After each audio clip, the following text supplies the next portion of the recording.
चेहरे की सुंदरता चाहे कितनी ही सुंदर हो, अगर जुबान कड़वी है तो लोग मुंह फेर ही लेते हैं। हर एक सूर्यास्त हमारे लिए एक दिन घटा के जाता है, लेकिन एक सूर्यास्त जो सुबह होती है वो हमारे लिए आशा की किरण जगा के जाता है। अगर आप से कोई दूर भाग रहा है तो उसे दूर भागने दो, क्योंकि आप किसी को भी ज्यादा अहमियत या इज्जत दोगे तो वो आपकी परवाह नहीं करेगा। अगर आप उसके पीछे पीछे ही डोलोगे तो वो आपसे नफरत और ज्यादा करेगा। इसी के लिए मैं बोलती हूँ कि ऐसे ही माँ बाप की भी इच्छा को आपको मानना चाहिए, क्योंकि माँ बाप थोड़े कड़वे जरूर बोलते हैं लेकिन आपके अच्छे के लिए बोलते हैं, और माँ बाप की सेवा में ही भगवान जी का प्रसाद छुपा हुआ है। हर एक लोग जो किसी न किसी से प्यार करके बैठ जाते हैं और प्यार में उनको धोखा मिलता है। इस तरीके से मैं आपको बताना चाहती हूँ कि किसी के पीछे ना भागो, भगवान और अपने माता पिता में ही अपना आसरा ढूंढो, अपना स्थान ढूंढो, क्योंकि सबसे ऊंचा स्थान भगवान ने भी माता का बताया है, क्योंकि माता पिता की सेवा स्वयं भगवान श्री कृष्ण ने की है।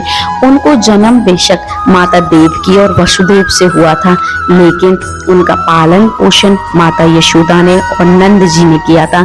तो वो उनसे उतना ही प्रेम करते थे जितना कि माता देवकी और वसुदेव से करते थे, क्योंकि उनको हर एक चीज की पता था, क्योंकि वो नारायण के अवतार थे। तो उन्होंने कंस का भी दुष्कर्म चुप चुपके से सहते रहे, और जब प्रहार की बारी आई तो उन्होंने अपने माता पिता को भी जेल से छुड़ाया, और प्रेम भाव से वो लोग मथुरा में रहने लगे। तो भगवान बोलते हैं कि मैंने माता यशोदा को कभी ऐसे ही नहीं देखा कि ये मेरी दूसरी माता है। अरे माँ तो माँ ही होती है। अगर हम माँ को प्रेम देंगे तो माँ हमारा अच्छा ही सोचेगी। इसलिए मैं आपको बोलना चाहती हूँ कि जो आपको प्रेम में धोखा देता है वो कभी किसी से प्रेम कर ही नहीं सकता। बहुत से आपने लड़की लड़के देखे होंगे जो आपस में प्रेम करते हैं, लेकिन कोई लड़की या तो लड़के को धोखा देती है या लड़का किसी लड़की को धोखा देता है। तो ये सच्चा प्रेम नहीं है। प्रेम का मतलब है श्री कृष्ण और राधा जी का प्रेम, जो दूर होके भी उन्होंने अपने मन में प्रेम की भावना बसा के रखी थी।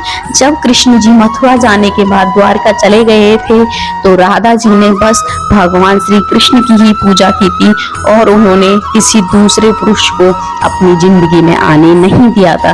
तो प्रेम का मतलब है किसी से छीनना या झपटना नहीं। प्रेम का मतलब है सब कुछ त्याग कर देना। त्याग का ही एक दूसरा नाम प्रेम है, जो राधा जी ने किया था। माता बताती है रुक्मणी कि एक बार भगवान श्री कृष्ण के सर में दर्द हुआ था, तो नारायण जी ने बोला था उनसे कि जो अपनी पैरों की धूल नारायण के मस्तक पे लगा देगा, नारायण का दर्द ठीक हो जाएगा। तो रुक्मिणी जी ने और अन्य जो पत्नी थी उनकी, उन सबों ने मना कर दिया था, कि बोला था कि नहीं, हमारे ये स्वामी है, हमें नरक में भी जगह नहीं मिलेगी।